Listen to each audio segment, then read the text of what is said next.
دا ګناهګاران مسلمانان به راجمع شي. آدم علیه السلام ته به راشي. آدم علیه السلام ته به وفرمایي چې ته د انسانانو پلار او نیکۍ مشر، نو الله جل شانو ته زمونږ لږ سفارش وکړه. هغه خپل عذر پیش کړي، یاره زما نه لږه چې دی غلطي شوې وه، الله جل شانو زه د یو بوټي نه منع کړم، هغه ته چې دی ورغلی وم ما لاس وروړی و، زه چې دی سفارش نشم کولی، تاسو نوح علیه السلام ته لاړ شئ. نوح علیه السلام ته به راشي دا خلک. نو چې نوح علیه السلام ته راشي، نوح علیه السلام ته به وایي الله جل شانو ته زمونږ لږ سفارش وکړه، ځکه ته آدم ثانی تا ته ویلی کېږي، ستا نه الله جل شانو دوباره چې دی د انسانیت چې دی هغه پیدایش کړی، تخلیق کړی دی، نو ته الله ته زمونږ لږ سفارش وکړه.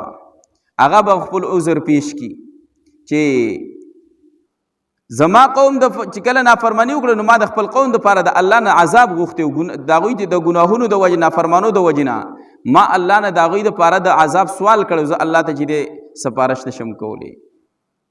نو ورته به ووایي چې تاسو ابراهیم علیه السلام ته لاړ شي. ابراهیم علیه السلام ته راشي، ابراهیم علیه السلام به ورته خپل عذر پیش کړي او ورته به وفرمایي چې تاسو موسی علیه السلام ته ورشئ.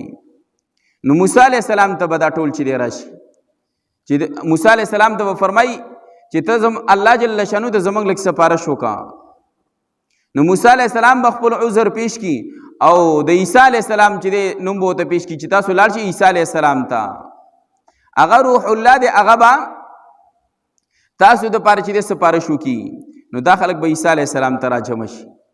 عیسی علیه السلام ته فرمایي چې ته الله جل شانو ته زمونږ سفارش وکړه چې موږ نه د عذاب چې دی لرې کړي، د جهنم نه لرې کړي، موږ جنت ته الله داخل کړي. نو عیسی علیه السلام به خپل عذر پیش کړي چې زما قوم ما ته د خدای درجه را کړې وه، ما ته رب او خدای ویلی، زه اوس شرمېږم چې حیا رایي چې الله جل شانو ته سفارش وکړم.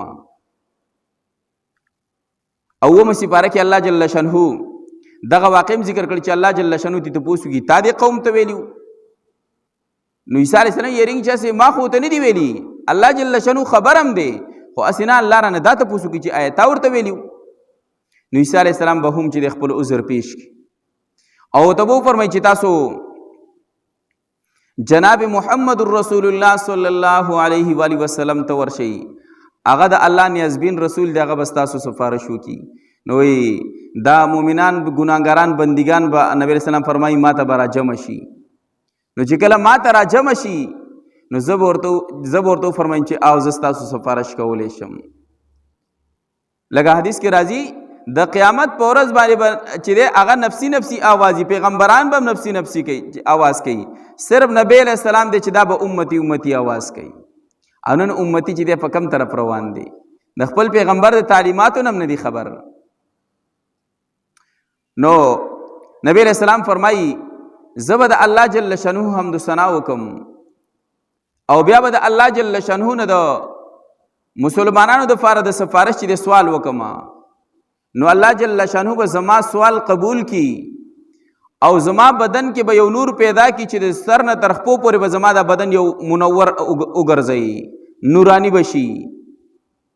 او الله جل شانو به دغه ګناهګارانو مؤمنانو په باره کې زما سفارش چې دی قبول کی.